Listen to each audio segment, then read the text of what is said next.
역사 오늘을 만나다.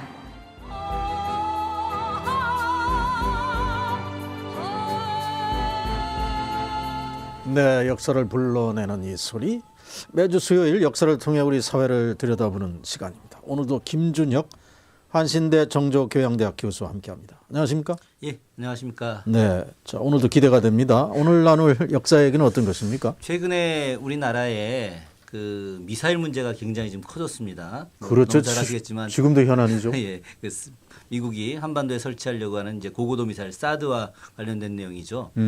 사실은 이 사드가 뭐 잘 아시겠지만 북한에서 인공위성을 쌓아올리면서 인공위성의 그 발사체 그것이 이제 대륙간 탄도미사일로 전용될 수 있기 때문에 네. 그것을 갖다가 격파하기 위한 고고도 미사일 사드를 배치해야 된다. 뭐 이런데 우리 한국 사회 갑론을박이 굉장히 많이 있어요. 그렇습니다. 예, 그래서 그와 관련된 내용 속에서 우리 조선 시대 때도 이런 사드와 같은 그런 그 미사일이 있었다. 네. 그 미사일에 대한 이야기를 좀 해보려고 합니다. 조선 시대에도 미사일이 있었다. 자, 혹시 우리가 영화로도 봤던 그 신기전 얘기 아닐까요? 예, 맞습니다. 네. 예. 그 저도 아주 흥미롭게 신기전 영화를 봤어요. 네. 그 안성기라고 하는 아주 대배우가 세종으로 이제 주연을 했던 영화였었죠.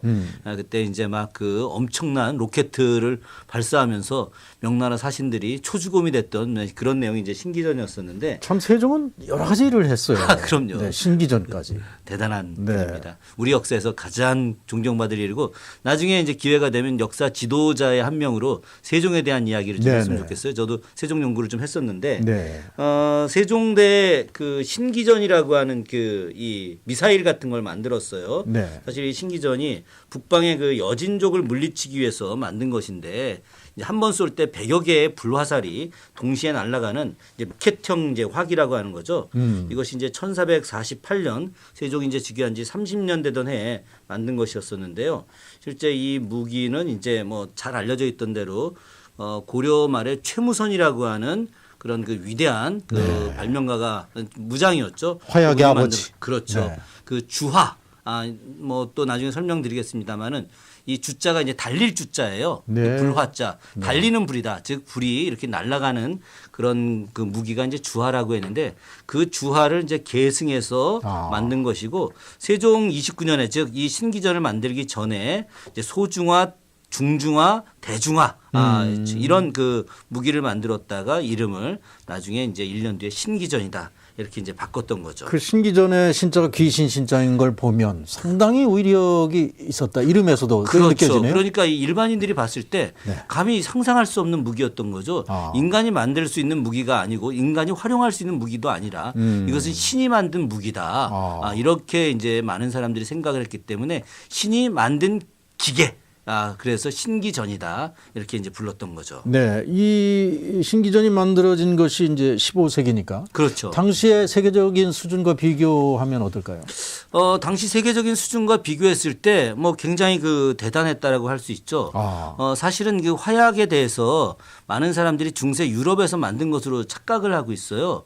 그러나 이 화약이 제일 먼저 만들어진 것은 중국 수나라 때입니다. 네. 수나라 때 이제 손사막이라는 사람이 네. 화약을 만들었었는데 그러다 이제 이것이 무기로 이제 이렇게 활용이 된 것은 원나라 때예요. 네. 원나라 때 이것을 무기로 만들어 가지고 이 사람들이 이제 몽고가 결국 이제 원이 그 몽고 아니겠습니까? 그죠? 네. 이들이 이제 유럽으로 진출을 하면서 이 화약 무기를 이제 대대적으로 쓰게 됐던 거죠. 네. 그러면서 이제 유럽에서 이 화약 무기가 이제 활성화가 됐는데 사실은 그 수나라 때 만들었던 무기나 원나라 때 만들었던 무기 그리고 그 이후에 그 이제 남송 시대 때 만들었던 그 무기들의 어떤 수준이 사실 그 고려 말에 최무선이 만들었던 그 무기들보다 더 낫지 않았었어요. 네. 사실은 최무선이 만들었던 무기가 굉장히 혁신적인 무기였고 네. 그 혁신적인 무기를 세종 때 대대적으로 개량을 했기 때문에 당대 사회에서 전 시대를 통틀어서 14세기 15세기 사이에서 이 조선이 만들었던 신기전이라고 하는 화약 무기는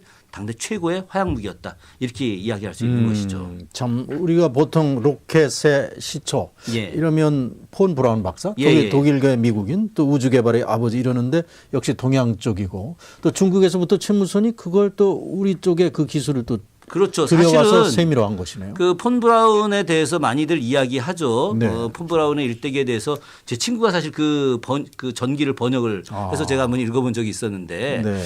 그러나 이제 아주 좀 냉정하게 이야기하면 그 화약 무기와 관련해서 이제 중국이 원조고 그걸 발전시킨 나라가 이제 조선이었었거든요. 네. 그런데 그 이 최무선이 만들었던 이 무기 같은 경우들은 당대 최고의 무기였다라고 제가 이제 말씀을 좀 드렸지만은 네. 이 무기가 그냥 나온 것이 아니라 사실 이 중국 애들 같은 경우는 자기들이 화약 무기를 만들어 놓고 위력이 엄청나다 보니까 이 화약과 관련해서 국가 기밀로 만들었어요. 어느 누구에게도 알려주지 않게 했던 거죠. 그래서 중국인들이 애국심의 어떤 관점에서 화약을 절대 알려주지 않았는데 최무선이 중국의 그 당시 그 화약의 제1 발명했던 이은이라는 사람이 있었는데 이 사람에게 인간적으로 굉장히 잘했어요. 그리고 진심을 다해서 하면서 이 사람을 이제 우리 사람으로 만들게 됐고 그래서 그 사람이 이제 그 최무선에 대해서 인간적 감동을 통해 가지고 이 염초 제조법.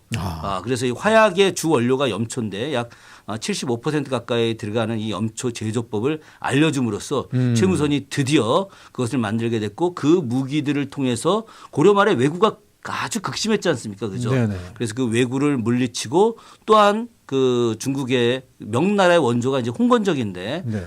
그 압록강 일대에서 홍건적을 막는데도 이 무기를 이제 사용을 했었던 거죠. 네. 최무선이 보니까 화학무기 연구소까지 만들어냈네요. 그 화약무기 연구소라고 하는 것이 이제 화통도감이라고 하는 겁니다. 네. 그래서 이게 참 대단한 거예요. 상당히 체계적으로. 예. 그런데 그 연구를 화통도감이 사실은 이제 우왕 말년 공양왕 이 시기에 만들어진 건데 실제 내용을 보게 되면 태조 이성계가 만들어준 거라고 할 수 있는 거죠. 네. 예. 그러다 보니까 최무선이 만들었던 그 화통도감을 세종대에 와서 더 적극적으로 만들게 됐고 그것을 갖다 좀 더 높은 차원으로 이제 만들게 된 거죠. 그래서 그 모두에도 말씀드렸지만 소주화, 중주화, 대주화 이렇게 되는데 네. 여기서 이 대주화 같은 경우는 요즘으로 치게 되면 거의 뭐 미사일이나 마찬가지인 거예요. 네. 그래서 그 이 화포 발사대에다가 큰 나무를 갖다 장착을 하는데 그 나무가 무려 7.5m 가까이 되는 겁니다. 이 7.5m 가까이 되는 이것이 화약에 의해서 발사돼서 1km 이상을 날아가는 거죠. 그래서 1km 이상 날아가면서 그 발사체 안에다 또 화약을 설치하는 거예요. 화약통을. 그래서 떨어지면서 이 화약이 심지에 타서 꽝 하고 터지게끔. 그러니까 거대한 성벽 같은 게 있다. 그럼 이 신기전을 날려버리게 되면 그 7.5m나 되는 거대한 발사체가 그 성 안으로 날아가서 건물을 부시고 그 타격함과 더불어서 화약이 터지면서 그 건물들이 무너지는 거죠. 그러니까 얼마나 강대한 무기겠습니까? 거기다 이 중주화라든가 소주화 같은 경우는 100여 개의 어떤 그 불화살들이 동시에 일거에 나가는 거죠. 네. 그러다 보니까 뭐 이 적병들이 우리는 한 명이 신기전에 불 딱 질러버리면은 이게 동시에 100여 개가 나가게 되면 100명이 살상되는 거죠. 100명이 살상되는 것뿐만이 아니라 건물 같은 경우 그 일대 전체가 이제 불로 화공에 의해서 이렇게 파괴가 되기 때문에 이 신기전의 위력이라고 하는 것은 엄청난 것이고 그래서 조선 초기에 사군 육진을 개척하는데 우리가 세종 때 사군 육진 개척한다는 이야기 많이 듣지 않았습니까? 뭐 그렇죠. 여진족, 예, 여진족들. 근데 네. 그것이 단순하게 육전에 나가서 그 장수와 병사들이 뭐 칼싸움하고 활 쏘고 뭐 이렇게만 해서 이긴 것들이 아니라 이런 당시에 그 주화 즉 신기전을 이용해서 했기 때문에 가능했던 거예요. 네, 당시에 최장거리가 1km나 된다. 그건 지금 기준으로 말하면 바로 그냥 ICBM이네요. 거의 뭐 대륙간 그렇게 봐야 탄도미사일이죠. 되죠. 예, 예. 네. 자, 신기전 참 영화로도 만들어지고 영상으로도 복원이 됐어요. 예, 그런데 예. 이렇게 복원할 수 있었던 이유가 이 설계도가 존재하는 세계 최초의 로켓 화포라면서요? 엄청난 일인 거죠. 기본적으로 이 설계도가 존재한다는 것이 저는 이제 그런 생각을 많이 합니다. 우리나라가 그 기록과 관련해서는 전 세계 최고의 문화를 갖고 있거든요.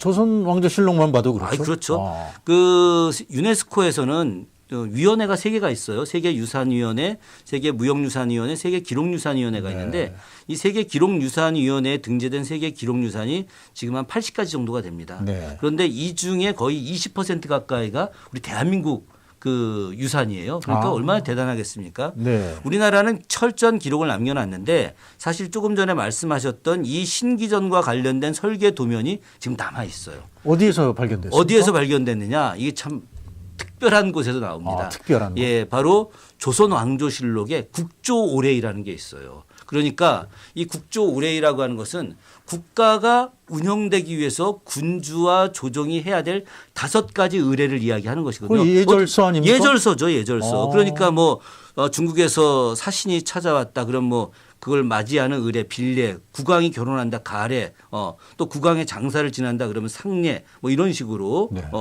이런 예절 중에 하나가 굴례라는 게 있어요. 그런데 왜 신기전이 그것과 관계 있습니까? 왜 그러냐면은 이 굴례라고 하는 것은 군주가 군대를 통치하는 의례인 거예요. 그러니까 모든 군대를 갖다가 통치하기 위해서 군주도 군사훈련을 하는 것이고 신하들도 군사훈련을 하고 그와 관련된 군대 체계를 이야기하고 무기들을 갖다가 이렇게 전시를 해주는 것을 적어 놓는 것이죠. 네. 그 바로 국조오례의 신기전에 대한 설계도와 네. 그리고 신기전을 운영하는 방법들 그렇기 때문에 조선 왕조실록 국조오례의 신기전이 들어가 있다라고 하는 것은 사실은 기밀이 누설된다라고 하는 차원 이전에 이 무기가 얼마나 조선 왕조에서 자부심을 갖게 하는 무기였느냐 이것을 보여주는 거죠. 국조오례에 있다라고 하는 것 자체가 바로 조선 왕조가 최고로 높은 평가를 하고 있는 이 무기를 통해서 조선의 국방을 책임질 수 있고 이 무기를 통해서 조선 군주의 위협을 보여줄 수 있다라고 하는 그런 자부심이 바로 있기 때문에 국조오례에 남아 있는데 이것이 전 세계 최초의 설계 도면인 거예요. 이것이. 네.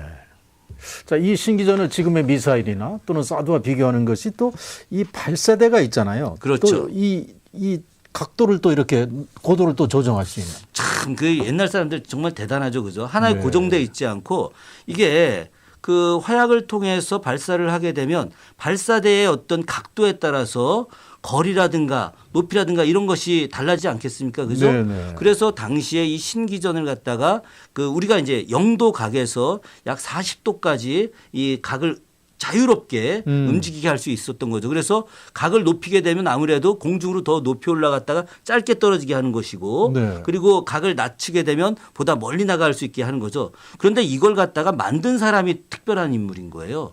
이걸 만든 사람이 누구냐? 바로 조선시대 국왕이었던 문종입니다. 그렇습니까? 예, 세종의 큰아들이죠. 그죠? 사실 이 문종 같은 경우가 몸이 굉장히 약했음에도 불구하고 아버지 세종이 국방 문제에 대해서 너무나 중요하게 생각을 했기 때문에 아버지를 따라서 국방 문제를 굉장히 중요시 여겼어요. 사실 세종이 일찍 그 왕이 되면서 사실 그 건강상의 문제로다가 신하들한테 거의 대부분의 권한을 위임합니다. 네. 우리가 역사적 용어로 이제 의정부 서사제라고 하는데 뭐 행정과 관련된 내용들은 거의 대부분 위임하는데 딱 하나 국방과 관련해서는 군주가 모든 결정권을 갖게 했어요. 네. 본인이. 네. 그렇기 때문에 이런 무기 개발과 관련해서도 세종이 모든 걸 주도를 했고 그와 관련해서 왕세자였던 문종에게 자기가 무기 개발하는 것을 갖다가 참관하게 하고 서포트하게 했던 거죠. 네. 그래서 문종도 역시 이런 신기전 개발에 참여를 하게 됐고 그 과정에서 신기전의 발사체를 갖다가 본인이 설계를 하게 됩니다. 엄청난 일인 거죠. 그죠? 그러네요. 그래서 사실은 문종이 건강이 좀 허락이 돼가지고 더 오래 살았다고 한다면 조선 초기에 이 어떤 조선의 국방 체계가 한층 더 강화됐을 텐데 하는 그런 아쉬움은 굉장히 제가 좀 많이 갖고 있습니다. 네. 자, 이렇게 세종에서 문종을 거쳐서 이 신기전 결국은 임진왜란 때까지 이어져서 정말 이 조선을 구하는 데 결정적 역할을 또 한 결정적 역할을 했죠. 네. 이건 참 왜 일본은 참 조총이 있었지만 우리는 신기전이 있었던 거 아니에요? 사실 그 일본이 이제 조총을 갖고 왔는데 그 조총 네. 때문에 초반에 우리가 굉장히 좀 고생을 많이 했었죠. 일본의 조총이 당시 그 네덜란드로부터 수입을 했던 조총입니다. 네. 네덜란드를 화란이라고 하지 않습니까? 그렇죠? 화란총이었던 거예요. 그런데 이 총의 사거리가 100m밖에 안 됐어요. 그렇죠. 예, 그래서 우리가 나중에 사거리가 100m 되는 것을 확인하고 나서 우리의 활이 한 150m 나가거든요. 그래서 이제 그때부터 우리가 이제 제압을 하기 시작했는데 당시 우리 화차 같은 경우 그러니까 신기전이 화차로다가 이렇게 개량화된 것인데 이게 보통 나가는 거리가 뭐 200m에서 1km까지 나가는 것이거든요. 그렇죠. 그러니까 네. 이 사거리라고 하는 것은 엄청난 것인데 네. 어떤 전투에서 결정적인 역할을 했냐 크게 이제 두 가지라고 볼 수 있어요. 네. 하나는 이제 수전에서 이순신 장군. 이순신 장군이 바로 이 신기전과 관련된 화차를 자신의 배에다가 집중 설치를 하죠. 사실은 많은 사람들이 이제 이순신 장군이 천자포, 지자포, 현자포, 황자포 이렇게 해서 천지현황으로 되어 있는 대포를 설치해서 일본의 배를 이긴 것으로 많이 생각을 하죠. 그건 분명히 맞는 이야기죠. 네. 왜냐하면 이 대포는 바로 깨트리는 역할을 하는 거니까. 하지만 일본의 큰 배들 같은 경우가 보통 한 배에 그 일본 군사들이 1,000명 이상씩 타고 있어요. 네. 그러니까 이 1,000명 이상씩 탄 이 사람들, 이 군사들을 갖다 제거하는 가장 결정적인 것은 화차를 이용해서 불화살을 날려갖고 그들이 몸에 맞고 죽게 만드는 것이었거든요. 네. 그래서 이 이순신 장군이 이 신기전을 적극적으로 사용하면서 우리가 이야기하는 한산도 대첩, 뭐 노량 대첩, 명랑 대첩 이것을 이제 이기게 되는 거죠. 여기와 더불어서 이 화차를 가장 잘 활용했던 것이 그 유명한 행주 대첩이에요. 행주 대첩이 바로 행주 대첩이 있었기 때문에 서울 도성을 탈환할 수 있었고 네. 서울 도성을 탈환해서 임난을 이길 수 있었는데 바로 권율 장군이 당시 자신의 군대보다 10배가 많았던 일본군을 이 화차를 통해서 8차례 대규모 그 하루 사이에 8차례 전투가 있었거든요. 그 8차례 전투를 화차를 통해서 끝내 이기게 됐던 거죠. 마지막에 이제 이 탁 화살이 떨어집니다. 화살이 떨어지고 나서 당시 경기도 관찰사가 또 화살을 갖고 와가지고 마지막까지 이제 승리를 했던 것이 행주대첩이었는데 이 신기전의 위력이라고 하는 것이 바로 여기서 드러나는 겁니다. 10배가 많은 적들도 제압할 수 있다. 그래서 이 화약무기가 갖고 있는 이런 특성들이 바로 여기에 있는 것이다라고 할 수 있습니다. 앞서 살펴본 대로 신기전, 화차 보면은 역시 나라를 지키고 국민의 안위를 위한 어떤 예. 애민 정신에서 정말 임금들이 최선두에 나서서 개발도 하고 이런 건데 지금 이 한반도에서 벌어지는 요 미사일이나 핵 예. 이걸 보면 오히려 한반도 안보를 위협하는 요인이 되고 있어요. 아, 그렇죠. 한반도 안보를 위협하는 굉장히 중요한 요인이 되고 있는데 저는 하여튼 개인적으로 그렇게 생각을 합니다. 네. 어쨌든 한반도는 비핵화되어야 한다. 그리고 한반도가 좀 평화의 지대로 가야 된다. 그래서 북한에서 하는 뭐 핵 개발도 좀 멈춰야 되는 것이고 한반도 남쪽에 설치되는 사드도 저는 그 철수되어야 돼. 아예 설치되지 않았으면 좋겠다. 우리 한반도 자체가 어떤 평화의 지대로 설정이 되면서 남북한의 화해와 평화가 이루어지고 그렇게 되면 자연스럽게 우리 한국 사회에 나타나는 좌우의 어떤 이데올로기도 사라질 것이다. 결과적으로 우리 전통의 어떤 그 화약 무기의 어떤 개발들, 미사일의 개발들 이런 것들을 어떤 남북한이 평화협정이 체결돼서 공동으로 개발해서 네. 그래서 이걸 평화를 위해서 쓰게 되는 것은 가장 이상적이고 이것을 갖다가 하기 위해서 지금의 어떤 그런 여러 가지 다툼들 이런 부분들을 빨리 우리가 대화를 통해서 정리를 하는 것들이 필요하다 이런 생각을 좀 합니다. 네, 오늘 미국 국방장관이 했다는 말. 북한의 비핵화가 이루어진다면 사드는 필요 없다. 이 말이 또 언뜻 생각납니다. 오늘 말씀 잘 들었습니다. 예, 고맙습니다. 네, 지금까지 김준혁 한신대 정조교양대학 교수였습니다.